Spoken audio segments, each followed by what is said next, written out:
idea that somebody could die and come back to life was ridiculous for much of the Greek world in that day. And even today, the idea that somebody can die, be dead for 3 days, and then come back to life, that's ridiculous. But we know that in God all things are possible. And so the resurrection of Jesus Christ validates our faith. And if there's anybody whose life exemplifies what happens when the resurrection power of Jesus Christ comes into you, if there's anybody who can identify it for us, what happens when one comes in contact with the risen Christ, if there's anybody whose life can exemplify the change that occurs, the effects that occurs when you meet the risen Jesus Christ, it is the man who is the writer of this text. The Apostle Paul, who was once known as Saul of Tarsus. The man who was at one time a great persecutor of the church, one who dedicated his life to stamping out this new religion of Jesus, this movement of Jesus, this man who once gave himself tirelessly to stamping out the faith of Jesus and this religion of Jesus, until one day he was on the Damascus road with letters in hands to go persecute the Christians in Damascus. And while he was on that road, he literally got knocked off his high horse. All right. Yeah, he did. Yeah. And when he heard a voice from heaven saying, Saul, Saul, why do you persecute me? And Saul had to say, Lord, what will you have me to do? And from that moment on, his life was never the same. He was the persecutor, but once he encountered the risen Christ, the persecutor became the persecuted. Once he encountered the risen Christ, the one who did the killing became the one whose life was sought to be killed. Once he came in contact with the risen Christ, the one who was the hater of the faith became the greatest proclaimer of the faith. Once he encountered the risen Christ, the man who tried to wipe Jesus out ended up being the man who more than anybody else promoted Jesus. I tell you, there's power in the resurrection of Jesus Christ. The fact that he died, but he lives, has life-changing power. And Paul, in writing this text to this Philippian church, this church that he writes to encourage them to be faithful in their journey, in their service to Jesus Christ, this letter that he writes in Philippians, where over and over again he repeats this theme of rejoicing in the Lord. Matter of fact, it's there in verse 1. He says, finally, my brethren, rejoice in the Lord. And when you read the book of Philippians, all throughout the book, Paul continuously uses that phrase in the Philippians, rejoice in the Lord, rejoice in the Lord, rejoice in the Lord. All throughout the book of Philippians, it's a book that is written to encourage believers to rejoice in the Lord. And when you have truly come in contact with the resurrection power of Jesus Christ, there ought to be some joy in your life. When you truly come in contact with the risen Christ, there ought to be some joy. If there's any group of people on the face of this earth that ought to be the happiest, most optimistic, most positive, most influential people, it ought to be those of us whose lives have been changed and impacted by the resurrection of Jesus Christ. It's a shame that we got many of us that claim to be so saved, sanctified, filled with the Spirit, but yet we some of the meanest, nastiest, ugliest people you never meet. If there's any group of people that ought to be the most positive, the most positive, the happiest, it ought to be believers. So Paul says, so Paul writes, he tells them to rejoice in the Lord. Rejoice in the Lord. Rejoice in the Lord.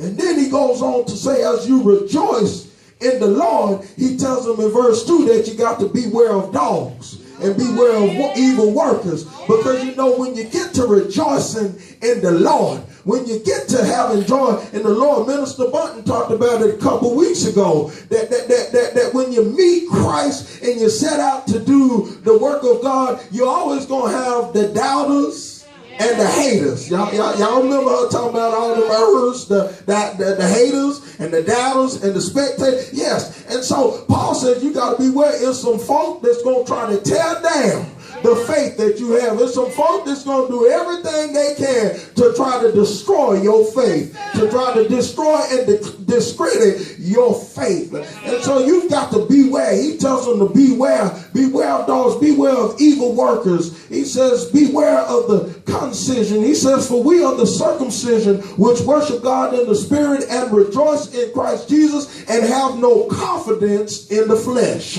That for us as believers, when you encounter Jesus Christ, when Jesus Christ comes into your life, he becomes the focus of your life.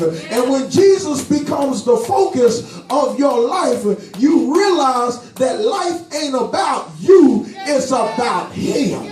When Jesus comes into your life and when you truly encounter the power of Jesus Christ, you come to discover that Jesus is the center of life and that he is greater than any man and any woman on the face of this earth. And when you really meet Jesus and he becomes the center of your life, you come to discover that can't nobody do me like Jesus.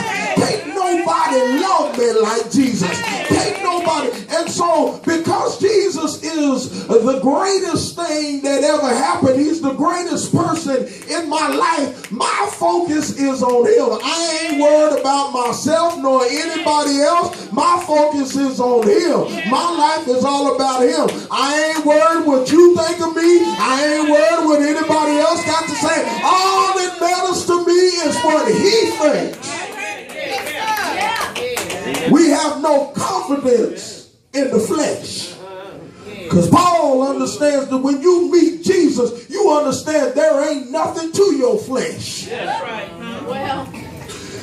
And so Paul then goes to say, if there's anybody who had a reason to have confidence in the flesh, if there's anybody who had a reason to rejoice over his accomplishments and achievements, if there's anybody who had a reason to boast and brag about the kind of person he was and the life that he had and how great life was and how good he had it, if there's anybody that had a reason to boast and brag about himself and how good he was and how good his life was, Paul said, I was that man. What he said in verse 4, if anybody had confidence in the flesh, I more. I had all the reason in the world to brag. I had all the reason in the world to boast. I had all the reason in the world to talk about me and to highlight my accomplishments and highlight myself. But Paul came to the realization that all that he had when he encountered Jesus, his life changed. And so Paul here gives us in the scriptures, I go on, Paul gives us, I want to look at 3 life-changing effects of the resurrection power of Jesus Christ. When the resurrection power of Jesus Christ comes into your life, it will change your life. And Paul says that I've got 3 lasting changes that I want to discuss regarding the resurrection power of Jesus Christ. Well, Paul, tell us, what are those 3 lasting changes of the resurrection power of Jesus Christ? Paul said, well, the first change that came in my life when I experienced the resurrection power of Jesus Christ, the first change that occurred is that it changed my desire. So when I came in contact with the resurrection power of Jesus Christ, my desires changed. Because Paul said that there was once a time when I lived life for me. There was once a time when the biggest focus of my life was trying to make myself be somebody. There was once a time when the focus of my life, my number one desire in life was to achieve everything life had to offer. My number one desire was to be the man. My number one desire was to be the greatest person on the face of this earth. My number one desire was to be the man that every man wanted to be and the man that every woman wished she could marry.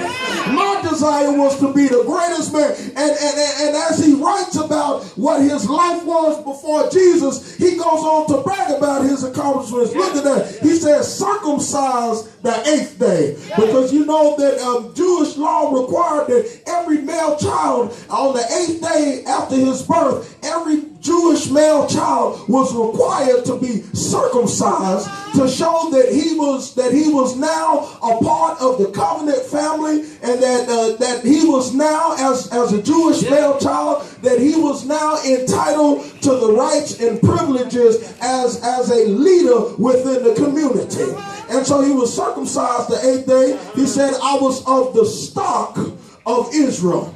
He said, I was of the tribe of Benjamin, one of the most important tribes. There was the tribe of Benjamin. He said, I was a Hebrew of the Hebrews. Couldn't nobody outdo me. Everything that it talked about in being a Jew, everything that was required, I fit that to the T. I live my life rigorously observing the rituals of religion, of Judaism, of everything that was required to become. I set my life out to be the greatest Jew there was on the face of the earth. He said, I was a Hebrew of the Hebrews. He said, as touching the law, I was a Pharisee. I was a member of that elite group of Jewish defenders, that elite group of men who were given the charge to make sure that everybody was observing the Jewish laws and customs. I was a Pharisee. I was a part of the elite aristocratic class. I wasn't no low class person. I was at the upper class. I was a Pharisee. I was a part of the ruling class. I was the one that made the rules. I was